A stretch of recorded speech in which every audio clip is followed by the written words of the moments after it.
De retour dans l'Africa Newsroom, Luc Sonor, ancien footballeur international, nous a rejoint. Bienvenue, monsieur Sonor. Samy Mouchtabi, éditorialiste également, nous a rejoint sur ce plateau. Bienvenue, Bonsoir. Samy. Bonsoir, merci. Et Jean-François Akanji-Kombé est toujours avec nous. Et tout de suite, c'est le dossier du jour.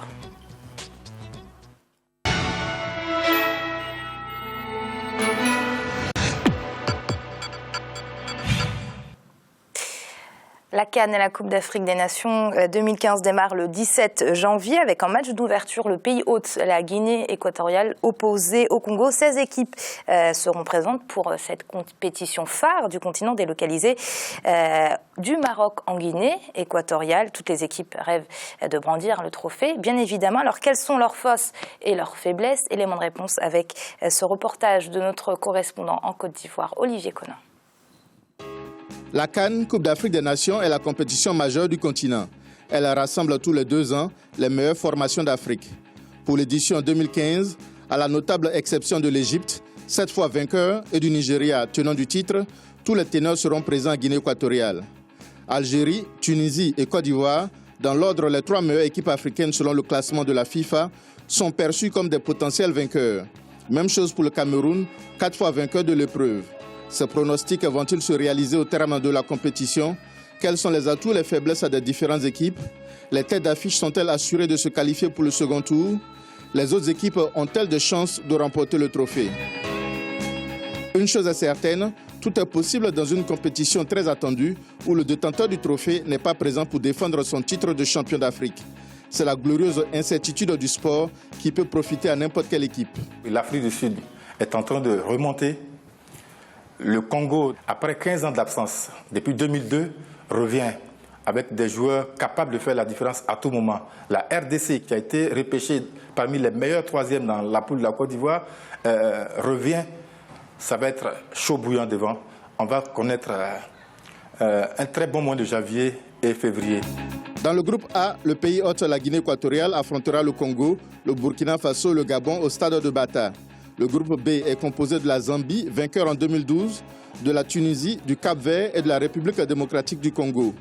Le Ghana, l'Algérie, l'Afrique du Sud et le Sénégal se retrouvent dans le groupe C. Enfin, le groupe D est celui du Mali, du Cameroun, de la Guinée et de la Côte d'Ivoire. Il faut bien se préparer. La Côte d'Ivoire a les moyens de se qualifier pour les quarts de finale si elle est à son meilleur niveau, parce que les adversaires sont de grande qualité. Si je devais de vous donner un qualificatif, c'est difficile. Après, la bonne nouvelle, c'est de jouer à Malabo. Contrairement aux éditions précédentes, les éléphants de Côte d'Ivoire ne sont pas les grands favoris de cette CAN 2015. L'équipe a été éliminée par le Nigeria en quart de finale en 2013. Elle n'a pas pu franchir le premier tour de la Coupe du Monde 2014 au Brésil. De plus, son capitaine emblématique et charismatique, Didier Drogba, a pris sa retraite internationale. Je frappe les éléphants, mais bon, je suis plus pour le Cameroun. Parce que le Cameroun, c'est une équipe qui joue avec le cœur, ils sont collectifs. Les Ivoiriens ne sont pas collectifs sur le terrain. L'équipe du Cameroun est annoncée comme l'une des équipes favorites pour remporter le tournoi. Les Lions indomptables ont fait un parcours impressionnant pendant les éliminatoires. Ils ont notamment battu les éléphants de Côte d'Ivoire, qui le retrouvent dans la poule D. Premier atout, je crois que ça va être le collectif. On aura vu cette équipe en éliminatoire, on a vu une équipe du Cameroun compacte, c'est vrai. Que dans certains secteurs, en l'occurrence le milieu de terrain, ça n'a pas toujours été ça. Mais on voit là que le coach veut jouer la carte du groupe et il a tout fait pour essayer de maintenir, de garder en confiance ceux qui ont joué la qualif. La CAN est l'occasion pour les joueurs africains de se mettre en évidence pour obtenir un contrat professionnel en Europe ou tout simplement consacrer leurs valeurs. Les attaquants devraient se mettre en évidence. Il y a Vincent Boubacar du Cameroun, il y a Jérémy Bokila de la RDC, puis il y a Yassine Brahimi de l'Algérie. Ce sont ces garçons-là qu'on connaît parce qu'ils évoluent à un haut niveau, mais qui vont faire sensation pendant cette CAN. Le Ghana, 4 fois vainqueur de la CAN, l'Algérie qui a atteint les 8e de finale à la Coupe du Monde, l'Afrique du Sud, le Mali, les 2 Congos, sans oublier le Burkina Faso, vice-champion d'Afrique en 2013. Les prétendants au titre continental sont légion. C'est pourquoi les ambitions sont teintées de modération. Je voudrais encourager les éléphants, que tous les Ivoiriens les fassent confiance. Vous savez, le football aujourd'hui, On ne se lève pas du jour au lendemain pour être champion. Il faut faire du bon travail, il faut s'entraîner. Vous savez, quand le ballon roule, il roule pour tout le monde. Naturellement, nous ne pouvons pas promettre le trophée, mais souhaiter que notre équipe nationale aille le plus loin possible. Qu'elle nous représente dignement. Et nous pensons que, bien qu'en reconstruction, cette équipe a le moyen de quand même faire honneur à la Côte d'Ivoire. Du côté du Cameroun, on ne veut pas trop mettre la pression sur une équipe remaniée après la retraite internationale de son capitaine, Samuel Eto'o Fils. Elle doit encore monter en puissance.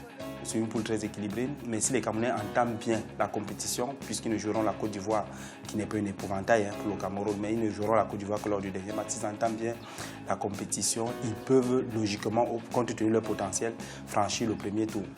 Mais cela dit, il ne faudrait pas que les autorités en charge de notre football mettent trop de pression sur cette équipe qui me semble être très jeune, qui est, à mon avis, préparée pour la CAN de 2019 qui sera organisée sur ces terres. Au total, la plupart des 16 équipes qualifiées pour la phase finale peuvent prétendre à la couronne continentale à la fin de la compétition. Le Cap-Vert a ainsi fait sensation lors de la CAN 2013. Le Congo revient au sein de l'élite après plus d'une décennie d'absence. C'est la preuve d'un travail de fond au bénéfice du football africain dont le haut niveau est désormais indiscutable. Il ne reste plus aux équipes qu'à le démontrer pendant cette CAN 2015 du 17 janvier au 8 février en Guinée équatoriale.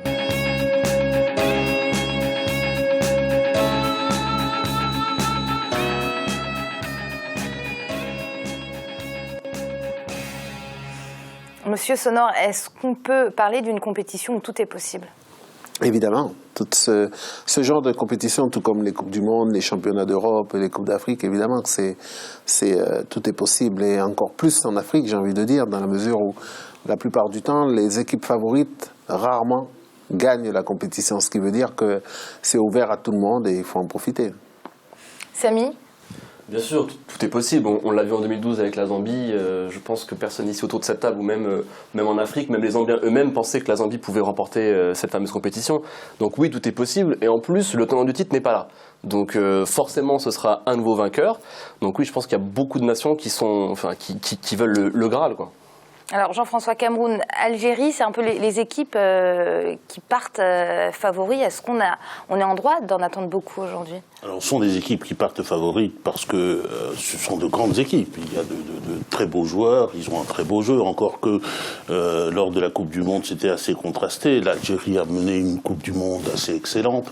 Le Cameroun, on n'en parlera pas parce que ça pourrait déclencher encore des pleurs d'après Coupe du Monde dans les chaumières. Mais bon, ces deux grandes équipes, il se trouve que le Cameroun, l'équipe camerounaise a été remaniée, repris, un certain nombre d'éléments qui étaient des éléments perturbateurs ont disparu depuis, mais il reste quand même que le nouveau groupe doit se connaître, doit travailler ensemble, et puis aussi, le Cameroun, on a une grande tradition de pression politique sur les joueurs, il faut voir ce qu'il en sera cette fois-ci. Tout ça peut jouer, et pour répondre à la question que vous avez posée à mes deux amis, pourquoi pas, tout est possible, et pourquoi pas la Guinée équatoriale. L'avenir nous le dira. Oui, mais Luc.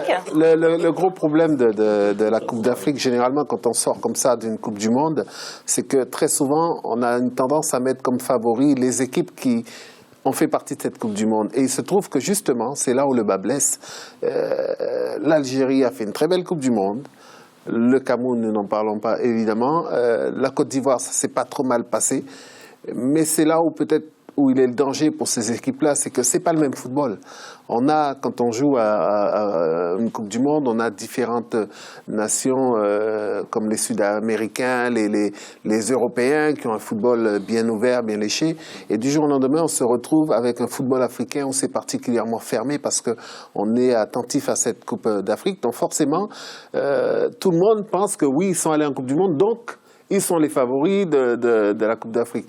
Alors que les autres, justement, les autres équipes se disent, mais attendez, nous, on va leur montrer qu'en Afrique, par contre, nous sommes les maîtres. Et c'est pour ça qu'il y a ce genre de surprise, comme on a pu l'avoir pour la Zambie, et qu'on espère, encore une fois, moi, je suis partisan de ça, de ce genre de surprise, qui est une petite équipe qui émerge et qui montre que le football grandit à tous les niveaux, pas seulement chez les grands, mais partout. Et c'est ce que j'espère va se passer encore à cette Coupe. Sur quelle petite équipe? Une petite équipe, sincèrement, moi, ce serait le Cap-Vert, parce que c'est une équipe qui m'a... non, c'est vrai que je pars dans mes folies, mais c'est une équipe qui m'a tellement plu lors des matchs précédents, que j'ai envie de la voir encore briller, comme le Burkina Faso aussi nous avait amené pas mal de bonheur. Bon, je sais qu'Alain Traoré, l'un des meilleurs joueurs, n'est pas dans sa meilleure forme, mais voilà, j'ai plus envie de voir ça, moi, que d'entendre toujours ces mêmes grands qui émergent et qui font que... L'Algérie a aussi un peu émergé il y a quelques années. Personne n'aurait misé sur l'Algérie. Oui, mais l'Algérie n'est pas une petite équipe, si je peux me permettre. C'est quand même une équipe quand même avec des noms. Qui n'a jamais gagné la CAN. Enfin, Ben voilà. Et pourquoi? Parce que l'Algérie a toujours, pendant des années, s'est beaucoup concentrée sur la Coupe du Monde et a un petit peu oublié la compétition de sa nation, c'est-à-dire de l'Afrique. Samy, vous êtes d'accord? Vous aussi, vous préférez que ce soit une petite équipe, qui émerge? Pour la beauté du sport, c'est clair qu'on aime bien voir le petit poussé remporter la compétition. Maintenant, je ne suis pas trop Cap-Vert, je serais plutôt pour la RDC, quitte à citer une équipe surprise, qui a de beaux éléments, qui a un groupe quand même composé des deux principaux clubs du pays, avec l'AS Vital et le TP Mazembe. Donc vraiment un collectif déjà établi, des joueurs qui se connaissent, plus pas mal de petits éléments qui viennent d'Europe, comme Bolassi qui fait un très beau début de championnat en Angleterre. Maintenant, pour revenir à l'équipe d'Algérie, oui, c'est vrai que je suis entièrement d'accord avec toi, c'est pas le même football, et surtout aussi, c'est pas les mêmes pelouses, ni le même climat. J'aurais mis l'Algérie dans le dernier carré ou comme favori annoncé clairement, vu leur dynamique, vu leur très belle Coupe du Monde, vu aussi leur parcours quasi sans faute pour les qualifications pour cette Coupe d'Afrique. Maintenant, c'est pas, le Maroc et la Guinée équatoriale, c'est pas le même climat, ça va pas être la même chose. 30-35 degrés, très humide, des terrains, il y a 2 terrains qui sont, on va dire coup-ci coup-ça pour être gentil. Mais ça n'aurait pas été plus difficile pour l'Algérie au Maroc? Au Maroc, le peuple marocain aurait clairement supporté l'Algérie. Il y a qu'à voir les gens dans la rue durant la Coupe du Monde, que ce soit à Rabat, Casablanca ou dans toutes les grandes villes du Maroc, les Marocains étaient dans la rue pour supporter les Algériens. Oui, là, c'était la Coupe du Monde. Oui, mais là, c'est la Coupe d'Afrique. Si l'Algérie n'avait pas joué le Maroc, on aurait il y a une espèce de rivalité. Oui, une rivalité, mais 6 rencontres. Je pense que... Moi je suis d'accord. Une rivalité entre eux, bien évidemment, mais après, contre les autres... Mais les Algériens, de toute façon, beaucoup l'ont dit, ils sont déçus un peu de ne pas disputer cette Coupe d'Afrique des Nations sous le sol marocain, parce que ça faisait un 12e homme en plus. Donc voilà, donc les Algériens, malheureusement, malgré qu'ils ont un très bel effectif, pour moi, ils ont le meilleur collectif africain, clairement. Même au niveau du jeu, c'est fluide. Contrairement à des équipes qui ont, pour moi, des effectifs de meilleure qualité comme la Côte d'Ivoire ou le Ghana, ou même le Cameroun, qui reste malgré tout une somme d'individualité qui a encore du mal, selon des problèmes de primes ou autres considérations, à jouer en équipe malheureusement. Jean-François, vous êtes d'accord? On aurait tort de parier sur l'Algérie qui a fait un très beau mondial? Alors, sur l'Algérie, sur le football, d'abord, je ne connais pas grand-chose. Je suis une sorte de magnifique pot de fleurs sur ce plateau en ce moment. On va dire ça, sur pas magnifique, certes, mais pot de fleurs quand même. Mais pour revenir à votre question, je pense que l'équipe d'Algérie, on l'a tous dit ici, on en a conscience. Il suffit de les voir jouer. Il suffit de les voir jouer. Ils ont non seulement un sens du collectif, mais ils donnent du plaisir. Ils donnent du plaisir à les voir. Ils font corps. Certains d'entre eux font même corps avec eux. On se dit, mais on leur a planté ça au bout des doigts de pied. C'est une très très belle équipe. Mais comme il a été rappelé tout à l'heure, on est dans la Coupe d'Afrique des Nations, dans un pays et dans des conditions où ça va se dérouler, où tout n'a pas été préparé depuis 4 ans. Hein. C'est depuis 2 mois seulement que les terrains sont préparés, que l'infrastructure autour, il faut tenir compte de tous ces éléments-là. Ça, c'est des paramètres qu'il faut prendre en ligne de compte et qui peuvent perturber tous les calculs mathématiques que nous avons faits jusqu'à maintenant. Et si on reste... Pour vous rassurer, hein. Si on reste au football propre, l'Algérie, effectivement, est favori. Alors, on va parler du Cameroun, alors, messieurs sonores. Ah non, moi, je n'ai pas de favori, moi, que le meilleur gagne. Alors, pour parler du Cameroun, Coupe du Monde très, très décevante, belle remontée lors des qualifications. Est-ce qu'on peut espérer que les Lions indomptables continuent sur cette lancée? Mais ils ont fait quelque chose de très intelligent, les Camerounais. Au moment même où on pensait qu'après la Coupe du Monde, on allait se débarrasser de l'entraîneur, ben on l'a gardé. Et ça, je trouve que pour une fois, très souvent du côté du football africain, j'ai tendance à penser qu'on est un petit peu trop pressé et qu'on est un petit peu trop radical, en tout cas, de tout ce que l'on fait. Et là, sur ce coup-là, après toutes les péripéties qu'ont pu vivre les Camerounais, on garde l'entraîneur. Et l'entraîneur, pour une fois, on lui laisse la main, ce qui lui permet de rajeunir, de rafraîchir ce groupe. Et c'est pour ça que là, j'ai vraiment envie de voir cette équipe du Cameroun parce qu'au moins, voilà, on a un rafraîchissement. Je les ai vus, j'ai eu à commenter ces matchs-là lors des qualifications et sincèrement, je me suis éclaté. Tant sous le plan de l'état d'esprit que sur le plan du jeu. C'était vraiment un régal et on a ressenti une fraîcheur. On a senti des garçons heureux d'être ensemble. Plus de rivalité entre Yaya, entre Samuel, entre Pierre, Paul Jacques. Là, c'est un groupe. Là, on a une vraie équipe et on peut penser que le Cameroun, enfin, a trouvé son équipe pour nous faire plaisir. Samy, vous êtes d'accord, une vraie cohésion aujourd'hui au sein de l'équipe nationale camerounaise ? Une vraie cohésion, oui, mais maintenant on va voir aussi comment ce groupe va gérer la pression. On sait que sous pression, le groupe camerounais a tendance à éclater, malheureusement. Donc là, c'est vrai qu'ils ont une nouvelle équipe, il y a des nouveaux joueurs qui sont arrivés, en attaque, surtout avec Clinton N'Jie, qui est impressionnant. Il a marqué un but phénoménal contre la Côte d'Ivoire avec cet amorti. Bon, je le repasse en boucle sur YouTube, je vous le conseille aussi. Mais voilà, Aboubacar aussi, qui était brimé par Eto'o. On sent que le grand frère Eto'o, comme ils aimaient l'appeler là-bas, a disparu et a laissé place nette à une nouvelle équipe, à une nouvelle envie, une nouvelle dynamique. Donc oui, clairement, le Cameroun, sur l'effectif et sur la façon dont ils ont joué durant leur qualification, est un favori. Et si tout se passe bien, pourquoi pas, oui, une belle surprise pour les Camerounais. Jean-François ? Moi, je parierais plutôt s'agissant du Cameroun, moi, j'aurais plutôt tendance à parier sur la dynamique. Dans ce type de compétition, il y a des équipes auxquelles on ne s'attend pas, qui se réveillent tout d'un coup pendant les éliminatoires, qui commencent à faire leurs armes et qui montent progressivement. Il me semble que le Cameroun est dans cette dynamique-là. Il n'est pas exclu que, chemin faisant, ils aillent de mieux en mieux, qu'ils jouent de mieux en mieux, qu'ils se sentent de mieux en mieux en tant que collectif, parce qu'il reste quand même des calages à faire, des ajustements. Ça a été rappelé tout à l'heure, il y a de belles individualités, mais parfois, ces individualités-là ne donnent pas tout à fait du collectif sur le terrain. Mais moi, je souhaite qu'il y ait une nouvelle équipe qui gagne quand même. Congo, peut-être. Ouais. C'est le chauvinisme d'Afrique centrale qui parle. Hein. C'est... Voilà. Vous avez le droit, Jean-François. J'ai le droit, vous oui, vous aussi. Avez le droit. Vous non, aussi. moi je suis neutre, je le répète. Alors Luc, pour parler du match d'ouverture Guinée équatoriale Congo, pronostic, un avis sur ce match ? Guinée équatoriale, je pense, parce que bon, quand ça vous tombe comme ça, cette chance d'organiser une compétition au dernier moment, vous êtes dans l'euphorie. Bon, c'est pas le meilleur du football, la Guinée équatoriale, mais je pense que dans cette euphorie-là, dans cette volonté de vouloir montrer que non seulement on a bien réussi l'organisation, mais également notre équipe aussi a été prête au bon moment, même s'ils n'ont pas encore de coach, je crois, la Guinée équatoriale. Je m'avance, mais ils n'ont pas encore d'entraîneur, donc ça aussi c'est un petit problème qu'il va falloir régler, mais j'ai envie de miser sur eux quand même pour le match d'ouverture. Samy ? Je vais pas prendre le même risque que Luc. Bon, c'est vrai que mais c'est un pari risqué. Au moins, c'est vrai que c'est un vrai pari. Maintenant, le Congo de Claude Leroy quand même a fait aussi une très belle campagne de qualification. La Guinée équatoriale, il n'y a pas vraiment de talent, pas vraiment d'équipe, beaucoup de naturalisés. D'ailleurs, ils ont eu des problèmes avec ça en étant disqualifiés pour cette CAN. Bon, ils y participent malgré tout. Non, plutôt le Congo, mais pourquoi pas un match nul pour arranger tout le monde, parce que c'est toujours difficile aussi de battre le pays organisateur sur le match d'ouverture. Ensuite, pour être bien accepté dans le reste de la compétition, peut-être que le Congo fera un effort et sera gentleman et laissera la Guinée équatoriale faire un match nul. Non, quand même pas. On va commencer comme ça. Après, on va vous accuser d'avoir conseillé aux Congolais de perdre.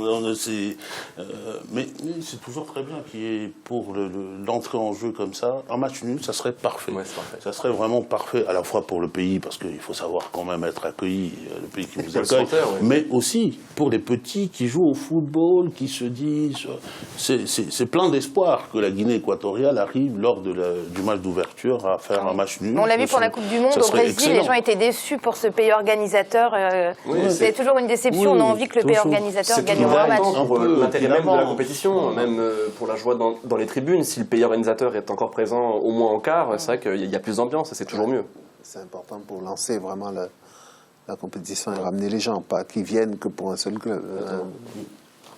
Et c'est l'heure de passer au rappel des titres. Le groupe terroriste Boko Haram a pris le contrôle ce samedi de la base militaire de Baga, près du lac Tchad, ainsi que plusieurs villages des environs. Un nouveau revers essuyé par l'armée nigérienne, dont l'inaction inquiète beaucoup la sous-région. Et Michael Jean a pris la tête de l'OIF. Aujourd'hui, l'Organisation internationale de la francophonie, elle succède, nous vous le rappelons, au Sénégalais Abdou Diouf. Et c'est donc la fin de cette deuxième partie. Luxonor, merci d'avoir répondu à nos questions. Et Sami Mochtabi, merci d'avoir été avec nous pour cette deuxième partie. Merci à vous. Et tout de suite, nous allons marquer une courte pause. On se retrouve très rapidement.